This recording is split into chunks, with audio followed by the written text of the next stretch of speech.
वंदे मातरम। मैं हूं आपके साथ सीमा चौधरी और हमारे खास कार्यक्रम रिपोर्टर्स लाइव में आप सभी का स्वागत है। इस प्रोग्राम में हमारे साथ देश के अलग अलग हिस्सों से रिपोर्टर्स जुड़ते हैं और अपने राज्य की अहम खबरों की जानकारी आप तक पहुंचाते हैं। कौन सी खबर आज रहेगी सबसे खास और किस खबर पर दिन भर रहेगी नेटवर्क 10 की नजर, हर एक अपडेट, हर एक खबर सबसे पहले आप तक पहुंचाएंगे और अलग अलग प्रदेशों से तमाम जानकारी के साथ हमारे सहयोगी, हमारे संवाददाता लगातार बने हुए। तो दिल्ली से इस वक्त हमारे साथ बने हैं लवली बख्शी। चलिए दिल्ली की ओर रुख करते हैं। लवली, क्या कुछ खास आज खबरों के लिहाज से राजधानी दिल्ली में? देखिए, आज मौसम विभाग का हाल फिलहाल आपको मैं राजधानी दिल्ली का बता देता हूँ कि आज सुबह 6 से 7 बजे दिल्ली में जो टेम्परेचर था वो था 34 से 35 डिग्री, लेकिन इस समय 10:30 बजे के आसपास टेम्परेचर बढ़ता हुआ 38 डिग्री के आसपास। मौसम विभाग के टेम्परेचर आने वाले दोपहर 2 से 3 बजे तक 40 से 42 डिग्री भी जा सकता है। हालांकि लोगों को इसके अंदर शाम 6 बजे के बाद थोड़ी राहत की सांस मिल सकती है, लेकिन बढ़ती गर्मी का कहर इस समय जो रास्ते पे चल रहे रिक्शा, ऑटो वाले और जो राहगीर है उनके ऊपर पड़ रहा है, जो कि उनके पास सारा सिर्फ पानी पीने का है और जगह जगह लोगों ने इसकी व्यवस्था भी कर रखी है। खबरों के लिहाज से और क्या कुछ खास लवली दिल्ली में? देखिए, दिल्ली के अंदर 2-3 जगह इंस्टेंट चले हैं कि बढ़ती गर्मी के चलते आज की खबरें भी आई है, क्योंकि एक साउथ दिल्ली के अंदर खबर आई है और एक नागलोई के आसपास आग की खबर बीते दिन पहले आई थी, जिससे खतरा शॉर्ट सर्किट की वजह से, बढ़ती गर्मी की वजह से बढ़ता जा रहा है। चलिए आपके पास वापस लौटूंगी लवलिया। इस बीच चंडीगढ़ से हमारी संवाददाता ईशा ठाकुर लगातार हमारे साथ बनी हुई है। ईशा, क्या कुछ खास आज चंडीगढ़ में खबरों के लिहाज से, साथ ही साथ पंजाब और हरियाणा की ओर भी रुख करिएगा। आज जो नजर टिकी रहेगी वो केंद्रीय गृह मंत्री अमित शाह के दौरे को लेकर रहेगी, क्योंकि आज चंडीगढ़ पहुंच रहे हैं केंद्रीय गृह मंत्री अमित शाह। 3 बजे चंडीगढ़ पहुंच जाएंगे और सीधा बीजेपी कार्यालय, पंजाब बीजेपी कार्यालय पहुंचेंगे और वहां पर बीजेपी के नेताओं के साथ बैठक उनकी तरफ से की जाएगी। और केंद्रीय मंत्री, जल शक्ति मंत्री गजेंद्र शेखावत की बात करें तो इस बैठक के लिए खासतौर से वो दिल्ली से चंडीगढ़ पहुंच चुके हैं। 7:30 बजे वो चंडीगढ़ पहुंच चुके थे और यहाँ पर देखिए, क्योंकि वीरवार को जो पंजाबी सिंगर है सिद्धू मूसेवाला, जिस तरीके से उनकी हत्या हुई और आरोपी अभी भी गिरफ्त से बाहर हैं, और वीरवार को मुलाकात की थी केंद्रीय जल शक्ति मंत्री ने सिद्धू मूसेवाला के गांव मूसा में जाकर सिद्धू मूसेवाला के परिवार से। और आज भी इस तरीके की खबरें आ रही हैं सीमा, और ये बताया जा रहा है कि सिद्धू मूसेवाला के जो पिता हैं बलकौर सिंह, वो चंडीगढ़ पहुंच रहे हैं और वो चंडीगढ़ में केंद्रीय गृह मंत्री अमित शाह से पार्टी कार्यालय में मुलाकात करेंगे और इस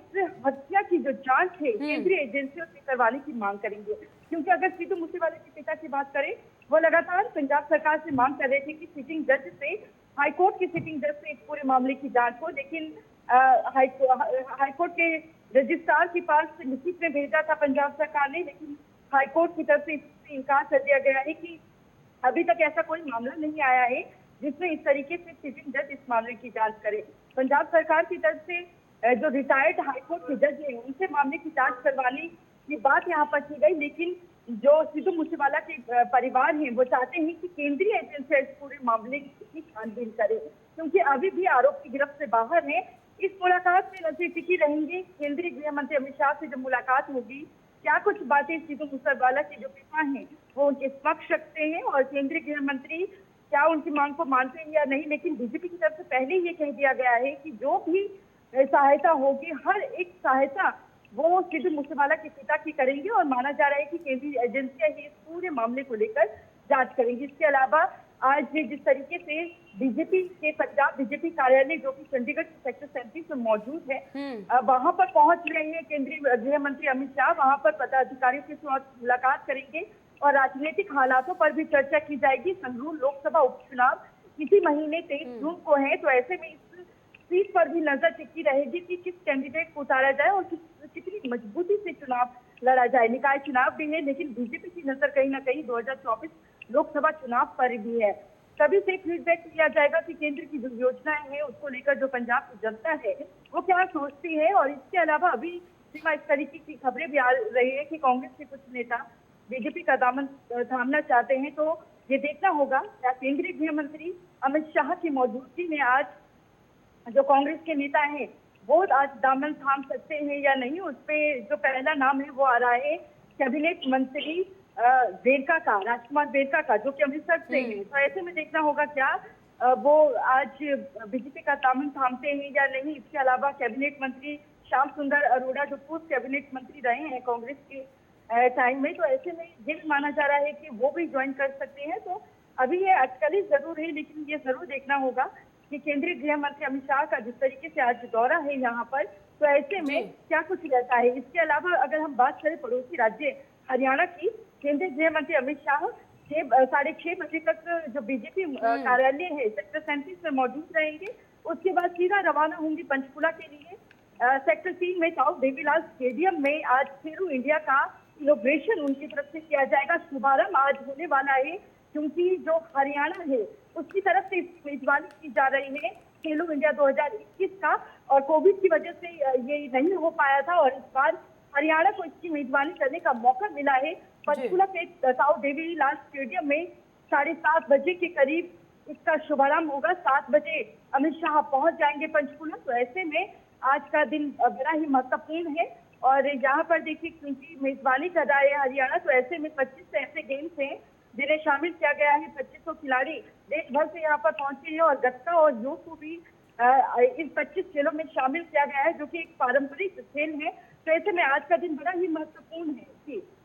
बिल्कुल। और ईशा देखिए, जिस दिन खबरों पर आपने यहाँ पर नजर डाली है वो सारी खबर आज काफ़ी अहम रहने वाली है, फिर चाहे वो चंडीगढ़ की खबर हो या फिर बात हरियाणा की खबर हो, सारी खबरें खास है। आपके पास वापस लौटूंगी। लगातार हमारे साथ छत्तीसगढ़ से हमारे संवाददाता अनिल नेताम बने हुए। अनिल, छत्तीसगढ़ में खबरों के लिहाज से क्या कुछ खास आज? जी सीमा, आज छत्तीसगढ़ में जो है खबरों की बात करें तो मुख्यमंत्री भूपेश बघेल जो लगातार प्रदेश के हर एक विधानसभाओं में जा रहे हैं, फिर मुलाकात कार्यक्रम के तहत उससे मिल रहे हैं और सरकार की जो जन कल्याणकारी योजनाएं हैं उनका धरातल भी किस तरह से अमल किया जा रहा है उसकी समीक्षा भी कर रहे हैं, उसको देख रहे हैं, लोगों की समस्याएं भी सुन रहे हैं। लगातार इस कड़ी पे कल जो है भानुप्रताप विधानसभा में पहुंचे हुए थे, जहाँ पर करोड़ों की सौगातें भी भानुप्रताप विधानसभा वासियों को दी गई, जहाँ पर आज सुबह वे भानुप्रताप में अधिकारियों से बैठक कर समीक्षाएं भी की जा रही है। वहीं प्रेस वार्ता कर वहां से जो है आज भानुप्रताप विधानसभा से रवानगी कर अंतरगढ़ विधानसभा के विभिन्न ग्रामों में पहुंचेंगे, जहां पर लोगों से कार्यक्रम मिलेंगे और सरकार की जो योजनाएं हैं, जो कल्याणकारी इसी तरह से की जा रही है, इस पर भी बात होगी और यहाँ पर लोग जो समस्याएं हैं इन पर तुरंत ही विधान की कार्रवाई भी की जाती है। इसी कड़ी पे आज भी अंतरगढ़ विधानसभा के जो है पखांजूर वहां पर पहुंचेंगे, कोड़गांव है वहां पर भी वहां पर आज जो है पहुंचेंगे और लोगों से मुलाकात करेंगे। बात इसी बड़ी खबर की कर लेते हैं, जो है केंद्रीय गृह मंत्री किरण रिजिजू जो है छत्तीसगढ़ प्रवास पर, एक दिवसीय प्रवास पर पहुंचे हुए हैं, जहां पर वे भाजपा प्रदेश कार्यालय कुशवा परिसर में जो है भाजपा के विभिन्न पदाधिकारियों से मुलाकात कर रहे हैं और साथ ही सांसद सुनील सोनी भी वहां पर मौजूद हैं, जहां वो किरण रिजिजू के साथ मुलाकात कर पार्टी कार्यालय में वहां पर किस तरह जो है भाजपा पदाधिकारियों के साथ उनकी चर्चा हो रही है और उनका जो दौरा है अहम माना जा रहा है। और किरण रिजिजू जो है आज जो है जो तमाम जो कार्यक्रम होंगे उस कार्यक्रम में शामिल होंगे और देर शाम तक वे वापस दिल्ली के लिए रवाना होंगे। बिल्कुल। और देखिए जी बिल्कुल, और देखिए जिस प्रकार से यहाँ पर सीएम के जो भी कार्यक्रम रहने वाले हैं वो आपने अनिल बताया, वहीं अगर प्रदेश में गर्मी की बात कर ली जाए तो क्या तापमान इस वक्त है और क्या कुछ हालात गर्मी में इस वक्त प्रदेश में? जी देखिए, गर्मी की बात कर ले तो यहाँ पर जो है तापमान तो काफी अधिक चल रहा है, क्योंकि लू का असर है, अभी लू चल रहा है। गर्मी को नौतप्पा कहा जाता है, नौतप्पा की वजह से जो है गर्मी में काफी तेज है, लेकिन मौसम कहीं कहीं पर परिवर्तन की वजह से थोड़ी बहुत राहत जरूर मिलती है, थोड़ी बहुत बारिश हो जाती है तो घंटे 2 घंटे की जो है राहत जरूर मिलती है लोगों को, लेकिन फिर भी जो है फिर से उमस होना स्टार्ट हो जाता है और लोगों को फिर से गर्मी का एहसास जो है लगातार बना हुआ है। मौसम विज्ञान की माने तो छत्तीसगढ़ में जो है मानसून की दस्तक 10 जून को बताया गया है। अब देखना ये होगा कि 10 जून के बाद मानसून की दस्तक होती है तो लोगों को गर्मी से राहत मिल सकती है। बिल्कुल। और राजधानी दिल्ली से लगातार हमारे साथ लवली बने हुए हैं। लवली, क्या अगर राजधानी दिल्ली में नजर डाला जाए तो कोरोना के किस तरह के हालात इस वक्त दिल्ली में है, किस तरह के मामले सामने आ रहे हैं, अस्पतालों की व्यवस्था है किस प्रकार से? देखिए, मैं आपको बता कोरोना की व्यवस्था दिल्ली के अंदर अस्पतालों के अंदर ठीक है, जिसके अंदर सुविधा आने वाले पेशेंटों के लिए एक वायरल सा चल रहा है, क्योंकि जो पहले वाला जो सिस्टम था कोरोना का वो सिस्टम अब दिखाई नहीं दे रहा, लेकिन अब जो रेशो आ रही है 10 में से 7 लोग ठीक होकर घर जा रहे हैं और 2 से 3% लोग ही हॉस्पिटल के अंदर भर्ती हो पा रहे हैं। लेकिन इसको लेके, दवाई से लेके, ट्रीटमेंट से लेके दिल्ली सरकार के सारे हॉस्पिटल के अंदर सुविधा पूरी है। बिल्कुल, और देखा जाए जिस प्रकार से बहुत ज़रूरी हो जाता है, ऐसे में अगर गर्मी की बात कर ली जाए, जैसा कि आपने पहले ही बताया कि तापमान बहुत ज़्यादा बढ़ता है यहाँ पर दिल्ली में नजर आ रहा है, ऐसे में स्कूली बच्चों के लिए किस तरह की व्यवस्था और अस्पतालों में क्या इस लू की वजह से भी बहुत ज़्यादा यहाँ पर मरीज अस्पतालों में पहुँच रहे हैं इस वक्त? देखिए, मैं आपको बताना चाहूंगा कि दिल्ली का पारा जिस तरीके से आज सुबह 34 से 35 डिग्री था और जो कि अभी बढ़ता बढ़ता आज दोपहर से 2 से 3 बजे तक मौसम विभाग के अनुसार 45 डिग्री भी जा सकता है। तब कितना क्या है हॉस्पिटलों के अंदर और स्कूली बच्चों के ऊपर, जो कि दोपहर के समय छुट्टी होकर आते हैं, उनके ऊपर पड़ता है। लू के कारण भी हॉस्पिटलों के अंदर पेशेंट, जो कि मरीज आ रहे हैं चेकअप के लिए, तो लोगों के पास गर्मी से बचने के लिए पानी के अलावा किसी चीज का कोई सहारा नहीं है। लेकिन बच्चों के साथ बहुत ज्यादा परेशानी हो रही है कि जो भी सुबह ठंडे के टाइम पे स्कूल जाना और कड़कती धूप के अंदर, कई स्कूल तो ऐसे हैं जिनके अंदर 24 स्कूल टाइमिंग के अंदर एसी लगे होते हैं, लेकिन एसी के बाद तुरंत गर्मी में बाहर आ रहा तो बच्चों की तबियत बिगड़ सकती है और बिगड़ भी रही है, यूं भी लग रही है। बिल्कुल, और साफ तौर पर देखा जाए यहाँ पर बच्चों को बहुत ज़रूरी हो जाता है सतर्कता बरतने की। आपके पास वापस लौटूंगी, बिहार से हमारे साथ विवेक रंजन लगातार बने हुए। विवेक, खबरों के लिहाज से क्या कुछ खास बिहार में? जी बिल्कुल सीमा, बिहार की बात करें जाए जनगणना को लेकर तो कैबिनेट में मंजूरी के बाद अब प्रस्ताव पास हो गई है। जो बजट की बात करें तो बजट भी निर्धारित हो गया 500 करोड़ का, लेकिन अब उस पर सवाल खड़ा हो रहा है। जो उनके सहयोगी हैं बीजेपी सहयोगी सवाल खड़ा हो रहा है। बता दें कि जब पूर्व में जो डिप्टी सीएम थे सुशील कुमार मोदी को सवाल खड़ा कर रहे हैं नीतीश कुमार को जातीय जनगणना को लेकर धन्यवाद तो दिया, लेकिन जो कहा कि कर्नाटक में जिस तरीके से जो जातीय जनगणना करवाई गई थी उसी तरह से करवाना चाहिए, वहां से टीम बुलाना चाहिए बिहार लोगों को, और बिहार की सरकार को उन सारे टीमों को देखकर दिशा निर्देश पे काम करनी चाहिए। वहीं जो बीजेपी के मंत्री हैं गिरिराज सिंह बड़े ने केंद्र में मंत्री हैं, वो नीतीश सरकार पर सवाल खड़ा करे कि कुछ ऐसे इलाका जहाँ पे घुसपैठी लोग बिहार में प्रवेश किए हुए, उनकी सबसे पहले अगर चिन्हित कर उनकी नागरिकता खत्म कर दी जाए। और जिस तरीके से आपने देखा कि नागरिकता संशोधन सीएए एनआरसी के समय भी उस तरीके से विवादों में आते रहते थे गिरिराज सिंह, और इसमें भी जातीय जनगणना पे वो कहीं कसूर छोड़ने का मौका नहीं छोड़ रहा है। ऐसे में लेकर बिहार में पूरी तरीके से इन सारे मुद्दों को लेकर सियासत हो। वहीं अगर दूसरी खबर की बात करी जाए तो कल मुख्य विपक्ष पार्टी जो आरजेडी है बिहार में, वो कल रिपोर्ट कार्ड जारी करेगी कल संपूर्ण क्रांति दिवस के मौके पर, और पटना के ज्ञान भवन में जाकर एक आयोजन किया गया है जिसमें लालू प्रसाद यादव के साथ साथ दोनों जो लालू प्रसाद यादव के बेटे थे जिनका यादव तेजस्वी यादव दोनों शामिल होंगे। लेकिन एक खास बात है, उसमें कांग्रेस को निमंत्रण नहीं दी गई है। जो पटना में जो पोस्टर लगाया गया है, कांग्रेस को कहीं नामो निशान नहीं है। कांग्रेस का सारे जगह से पोस्टर से नाम हटा दी गई, सीपीआईएमएल के नेताओं को वहां पे पोस्टर में नामित दी गई है।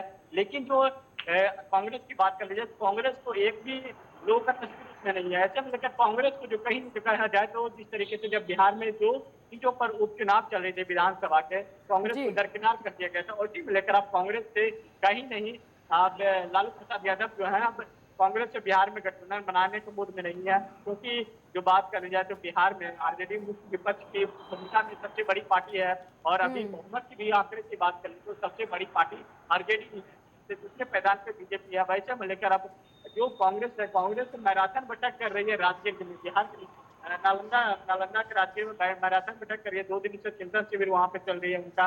लेकिन जो उनसे जो कांग्रेस के नेता लोग से पूछी जाती है कि क्या आरजेडी की तरफ से कल जो आयोजन की गई है उस आयोजन में क्या कांग्रेस के नेता कोई जा रहे हैं, तो उन्होंने अभी तक चुप्पी साधी हुई है।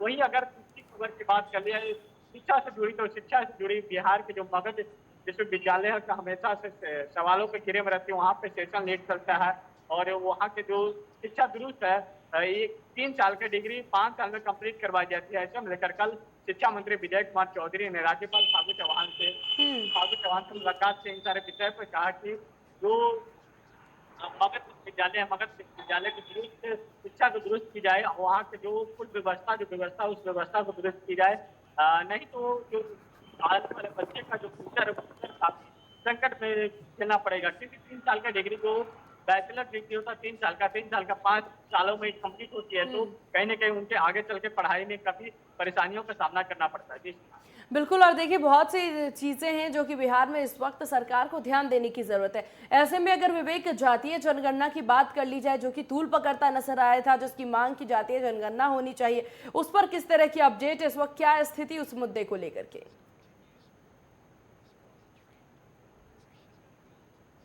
ये बैठक बुलाएंगे संसदीय बैठक के बाद निर्णय लिया गया कि कैबिनेट में प्रस्ताव लाया जाएगा। कैबिनेट में एकल लोग के कैबिनेट में प्रस्ताव दिया गया, सारे खर्चा के लिए आवंटित कर दिया गया।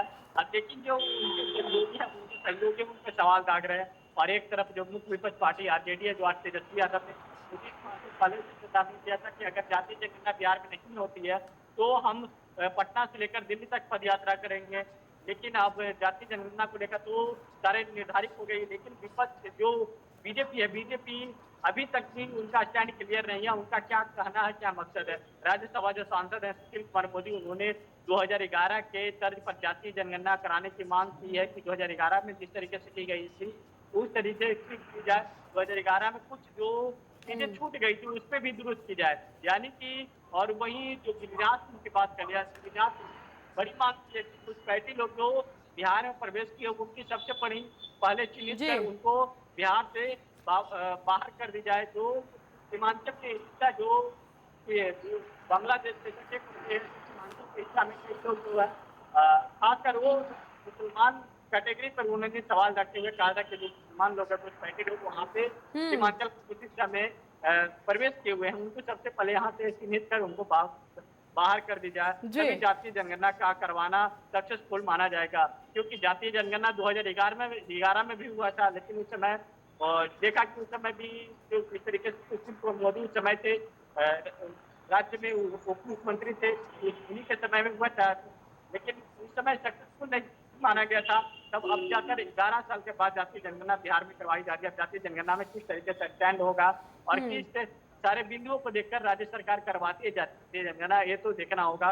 वहीं लेकिन जो साथ में जिस तरीके से सुशील कुमार मोदी सवाल दाग रहे हैं, गिरिराज सिंह सवाल दाग रहे हैं, तो ये कहीं न कहीं नीतीश कुमार को लेकर काफी चुनौती है विपक्ष की। बिल्कुल, यहाँ पर और विवेक देखिए, जिस प्रकार से अगर बात कर ली जाए, बिहार में अभी बारिश का भी मौसम आने वाली है, और ऐसे में बारिश का मौसम जैसे ही आएगा वैसे ही बिहार में बाढ़ की स्थिति बहुत ज्यादा देखी जाती है। तो ऐसे में बाढ़ से बचाव के लिए क्या बिहार सरकार द्वारा कुछ इंतजाम किए गए हैं? जिन जिन जिलों में सबसे ज्यादा बाढ़ का खतरा मंडराता नजर आता है, उन जिलों की किस तरह की स्थिति, किसी प्रकार की सुगम व्यवस्था की गई हो या उसकी तैयारी की जा रही हो? जी बिल्कुल, जिस तरीके से बिहार हमेशा जो बाढ़ है, बाढ़ के अगर जब प्रवेश कर लेता है बाढ़ के बरसात, बिहार के कुछ ऐसे इलाका है, राजधानी पटना की बात कर जाए तो उत्तरी बिहार के कुछ ऐसे इलाका है जहाँ पे पूरी तरीके से जल जमाव रहते हैं। मुजफ्फरपुर हो, चाहे आपका पटना हो, पटना राजधानी पटना के जो बड़े बड़े हॉस्पिटल भी जो कहे जाए तो हॉस्पिटल में भी पानी से भरा हुआ लथपथ रहता है। जो पटना के एनएमसीएच के भी कुछ ने पहले इलाका आपने देखा, पटना के एनएमसीएच, पटना के सीएम के जो सबसे बड़े विवेक